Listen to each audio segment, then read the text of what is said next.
Атын Есенғазы, фамилия Муандасов, тарих ғылымының докторы, профессормын.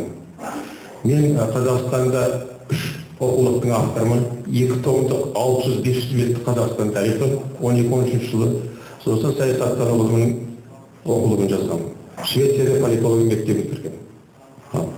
Мен мақтанбаймын, оны уақыт өз көрсетеді. Жаңа сіз айттыңыз, татулық дедіңіз. Досқа күлкі, дұшпанға таба болмайық дедіңіз. Керемет сөздер. Күлеке, сіз мына білім саласының нағыз маманысыз. Сіз бәрін білесіз. Сіз кеңес дәуірінде өссеңіз де білесіз. Енді сізге мынандай сұрақ. Марк Твен айтыпты, Американың атақты жазушысы. Мен өз елімнің саяси киімінің тозғанын көріп, оны тозды деп айтпасам, мен өз елімнің сатқынымын деген екен. Мен де сатқын болғым келмейді. Сіз депутат болсаңыз, мен самопал профессор емеспін, настоящий профессормын. Маңайыңызда неше самопал профессор бар, оны білесіз. Енді мынандай жағдай. Жолдауда 1999 жылдан бастап елбасы президентіміз Нұрекең сыбайлас жемқорлық Қазақстан мемлекетінің қауіпсіздік таянышына қауіп төндіреді деген. Осы әр жолдауда айтылады. Бірақ бұл жерде ол туралы сыбайлас деген сөз айтылған жоқ. Ал егер жаңағының айтып жатқандарыңыз бәрі дұрыс. Осы жаңағыдай ауру, жаңағыдай қауіпті жоймай ол жүзеге аспайды. 20 жыл, 30 жыл болса да бос сөз болып қалады. Туысқандар, тарихты артқа көз жүгіртіңіздер. Не надо оның барлығын жаңа қайталап мына балалардың. Балалар оның бәрін біледі. Бірақ мынандай жағдай. Коррупцияның 92 жыл заңы бар, сыбайлас жемқорлыққа қарсы күрес деген. Соның 5-7 бабында жазылған әр азамат сыбайлас жемқорлық көп фактісін көргенде тиісті орындарға хабарлау керек. Президенттің өзі бар, каждый гражданин обязан сообщить о своем правонарушении. Мен Қазақ ұлттық техника университетінің профессоры, политехника. 200 студент, бір мұғалім 8 жыл бойы болмай кеткен оларды. Әр конкурстың бірінші курсына Қазақстан тарихынан 12 мыңнан ақша алып отырған. Үстелге, комиссияға, үлкен кісіге подарок анау деп. Соны балалар политологияға бағын келгенде айтты. Ағай, бұл не сіз, неше түрлі айтасыз бізге? Оның бәрін ешкім тыңдамайды, пысқырмайды деді. Сосын мен қалай пысқырмайды? Заң бар. Міне заң қояды. 200 бала қол қойды. Мен жеке жаздым. Генеральный прокуратураға арыз жаздық. Келді мені уволив жұмыстан. Көрдіңіз? Ол заң осы ма? Мен сізге ол туралы хат берген. Аллах бар, жауап та жоқ. Күлеке, мен тарихшымын. Мен ұмытпаймын оны. Сіз өмір бойы парламентте отырмайсыз.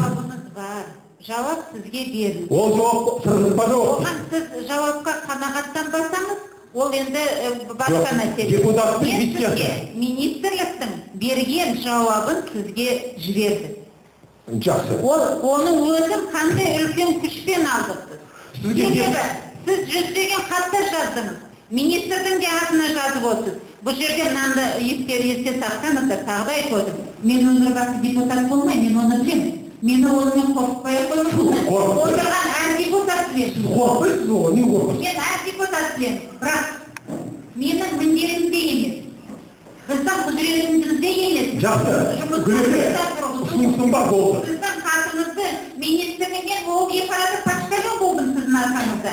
Министрлікке сіздің хатыңызды жеткізген, сіз профессор ретінде өзіңізді тікелей оларға шығуыңыз болады. Сосын министрліктен қайта сөйлесем, Орынхановқа Мұрат Кәдесович, сіз білесіз қуандықтың мәселесін.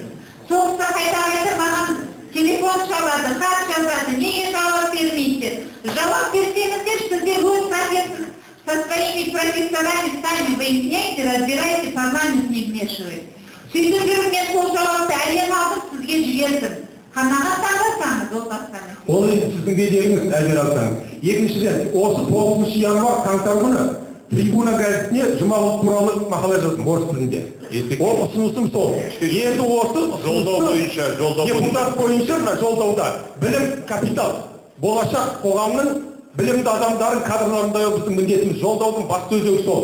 Сондықтан соған кедергі жасайтын жаңағы министрдің жазған 2008 жылғы заң бар. Халықтың өтінішін қабылдайды. Қол қоймай жауап бермейді. Міне соны жаңағы тәртіп бойынша заң шеңберінде ұсыныс білдіріп сұрауыңызды сұраймын. Рахмет, Есенбазов. Енді өзіңіз білесіз, Орта Халық Демократиялық партиясының бір бөлімі бар, ол жемқорлыққа қарсы күрес кеңесі. Егер де осы жемқорлықпен күресемін десеңіз, біз сізді қуана қарсы аламыз, қуана сіздерді жұмыс істеуге дайынбыз. Орта келіңіз. Мен 15 адам бар, 15-тің тағы да біреу боласыз. Бұл күрес қазір бізде партияда жүріп жатыр. Әрине біз қоғамдық ұйым болғаннан кейін құзырлы органдар емеспіз. Осы қауыммен қоғамдағы орта күреспен күресіп, құзырлы органдар жіберіп, партиялық бақылауға алып, көптеген шаруаны шешіп алдын алып жатырмыз. Осындай болатын болса, сізге де қонақ шақырамыз.